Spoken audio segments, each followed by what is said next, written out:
আসসালামু আলাইকুম। আজ বানাবো তন্দুরি চিকেন।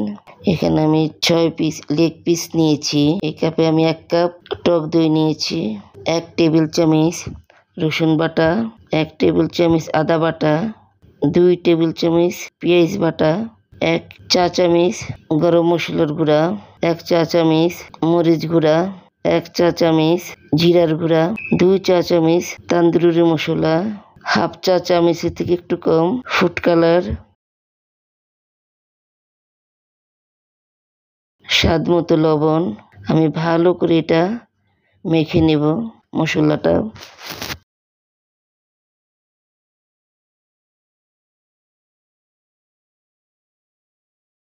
ভালো করে মিক্সড করতে হবে।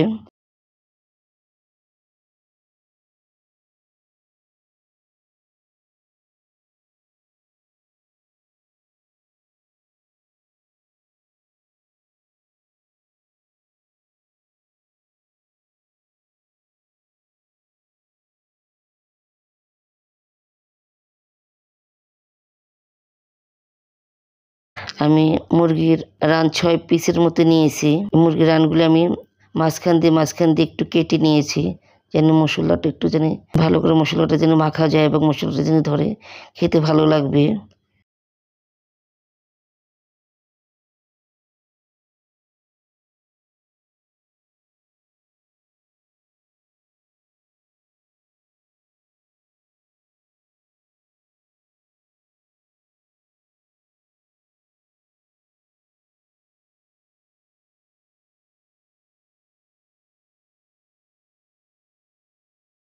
এর মধ্যে আমি সরষের তেল নিয়েছি। সরিষার তেল প্রায় 2 টেবিল চামচের মতো।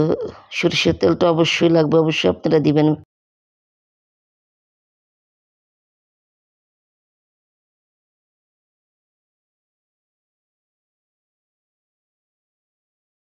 সরিষার তেলটা আমি ভালো করে মুরগিতে মেখে নিতে হবে। দেখেন আমি মুরগিতে মেখে নিয়েছি। এর মধ্যে 2 ঘন্টা আমি রেখে দিয়েছি। 2 ঘন্টা পর আবার মুরগি থেকে মশলাগুলি ছেড়ে নিতে হবে, তাহলে মশলাগুলি পুড়ে যাবে। এর মধ্যে ফ্রাই প্যানে আমি সাদা তেল দিয়ে তেলটা একটু গরম আসার পরে আমি মুরগিগুলি দেখেন দিয়ে দিয়েছি।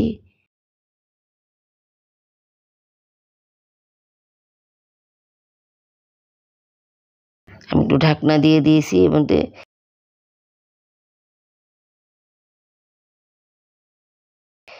এপিঠ ওপিঠ করে একটু ভেজে নেব।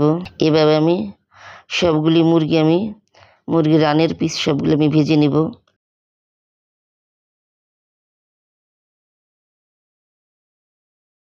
আমার প্রায় সবগুলি ভাজা হয়ে গেছে। দেখেন কালারটা খুব সুন্দর হয়েছে।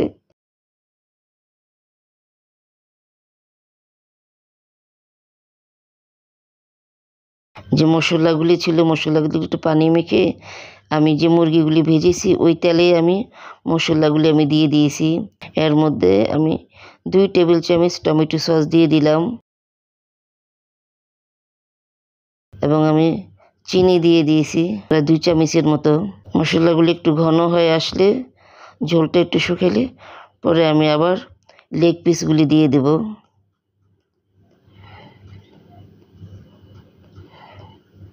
ঢাকনা দিতে হবে না এখন আর।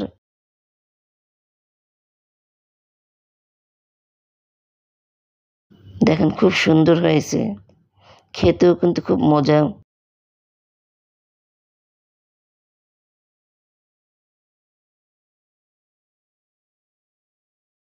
এখানে আমি কয়লাটা একটু আমি গরম করে নিয়েছি। এর মধ্যে একটু আমি তেল দিয়ে ঢাকনাটা দিয়ে দিব এই 5-7 মিনিটের জন্য।